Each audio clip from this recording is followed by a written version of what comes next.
بابا ہمیں بھی کیا گوشت ملے گا نا؟ بابا ہمیں بھی کیا گوشت ملے گا نا؟ بابا ہاں کیوں نہیں، بالکل ملے گا، لیکن بابا پچھلی بڑی عید پہ تو کسی نے ہمیں گوشت نہیں دیا تھا، اب تو پورا سال ہو گیا ہے گوشت دیکھے ہوئے بھی نہیں۔ شازیہ، اللہ نے ہمیں بھوکا تو نہیں رکھا میری بیٹی، ہر حال میں اللہ کا شکر ہی ادا کرنا چاہیے۔ دیکھو ہمارے محلے میں ڈاکٹر صاحب قربانی کے لیے بہت بڑا جانور لے کے آئے ہیں، اور ماسٹر جی بھی تو بہت بڑا بکرا لے کر آئے ہیں۔ ہم غریبوں کے لیے تو بیٹا قربانی کا گوشت ہی ہوتا ہے، امیر لوگ تو سارا سال گوشت ہی کھاتے رہتے ہیں۔ آج میں نماز عید جب بیٹا پڑھنے کے لیے گیا تو مولوی صاحب بیان فرما رہے تھے کہ قربانی میں غریب مسکین لوگوں کو نہیں بھولنا چاہیے، ان کے بہت حقوق ہوتے ہیں۔ تو محلہ کے ہمارے بڑے بڑے جتنے بھی امیر لوگ تھے وہ مسجد میں تھے۔ بیٹا مجھے یقین ہے ہمارے گھر میں بھی پر وقت گوشت آ جائے گا، ہمارا حصہ ضرور لوگ نکالیں گے، ہماری غربت کو لوگ جانتے ہیں۔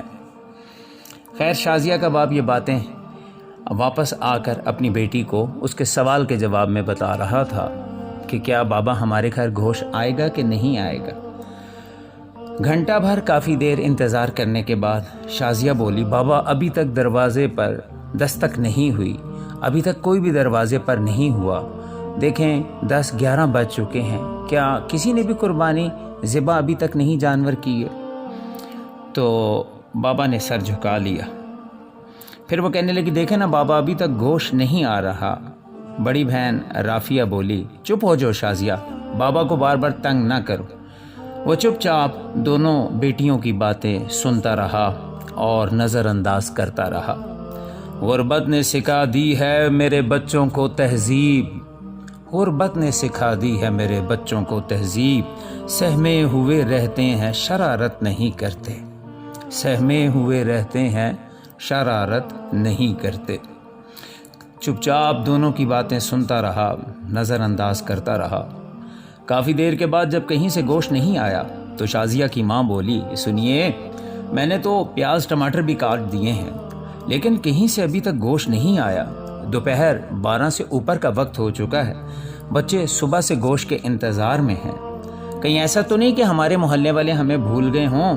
آپ جائیے جا کر، یہ سامنے ہی تو دروازہ ہے ڈاکٹر صاحب کا، ان سے مانگ لائیے۔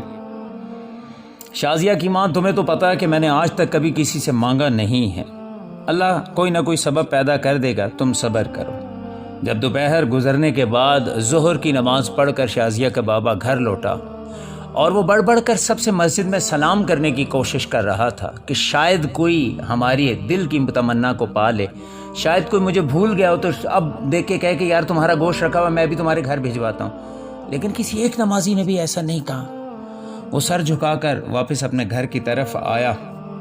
دوپہر گزر چکی تھی تو اس کی والدہ کے اصرار کے اوپر وہ یعنی شازیہ کا والد وہ ڈاکٹر صاحب کے گھر گیا۔ حضرت میں نے کہا وہ آج صبح عیدی نہیں ملی تھی تو آپ کو دروازے پر آ کر عیدی مل لوں، تو جب عیدی ملنے لگے تو بے تکلفی میں شازیہ کا باپ ڈاکٹر سے کہتا ہے، ڈاکٹر صاحب میں آپ کا پڑوسی ہوں، بتائیے جانور تو لگتا ہے گوشت وغیرہ تیار ہو چکا، ہمارا حصہ کیا ہے، کوئی ہمیں گوشت ملے گا؟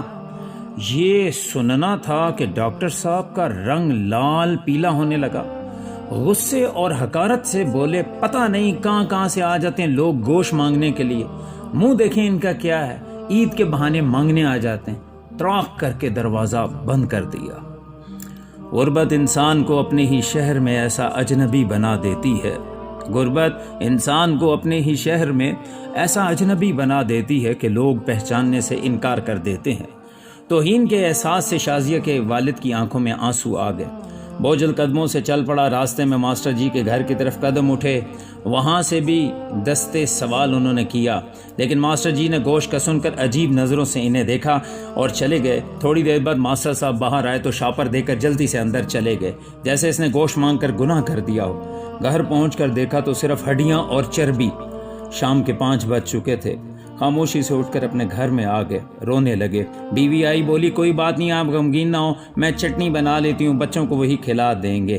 بچیاں بولی ہمیں گوشت نہیں کھانا، بھوک سے ہمارے پیٹ میں درد ہو رہا ہے، گوشت کھائیں گے ورنہ کچھ بھی نہیں کھائیں گے۔ یہ سننا تھا کہ آنکھوں سے آنسو دونوں میاں بیوی کے گرنے لگے اور شازیہ کا والد پھوٹ پھوٹ کر رونے لگا، لیکن رونے والا وہ اکیلا نہیں تھا۔ اس نے دیکھا کہ 7 کمرے سے رونے کی آواز آ رہی تھی، دیکھا کہ وہ بچیاں بھی رو رہی ہیں کہ آج پھر اس عید پر بھی ہمیں محلے والوں نے گوشت نہیں دیا۔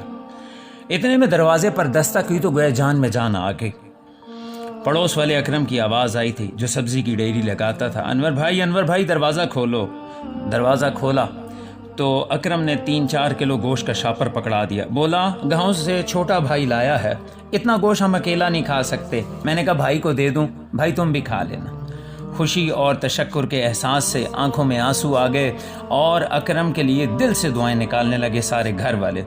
گوشت کھا کر ابھی گھر والے فارغ ہی ہوئے تھے کہ بہت زور کا طوفان ہوا، بارش شروع ہوگی، اس کے ساتھ ہی بجلی چلی گئی۔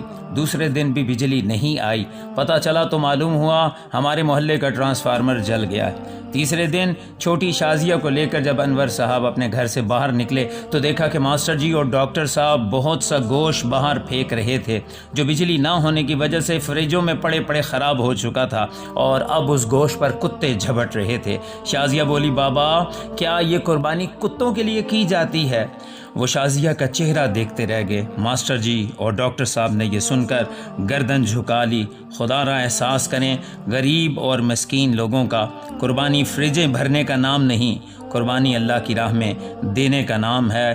غریب شہر ترستا ہے ایک نوالے کو، غریب شہر ترستا ہے ایک نوالے کو، امیر شہر کے کتے بھی راج کرتے ہیں، امیر شہر کے کتے بھی راج کرتے ہیں۔ سامعین کرام، آپ سن رہے ہیں، دیکھ رہے ہیں بشرا مسجد یوٹیوب چینل، ضرور سبسکرائب کیجئے۔ اللہ حافظ۔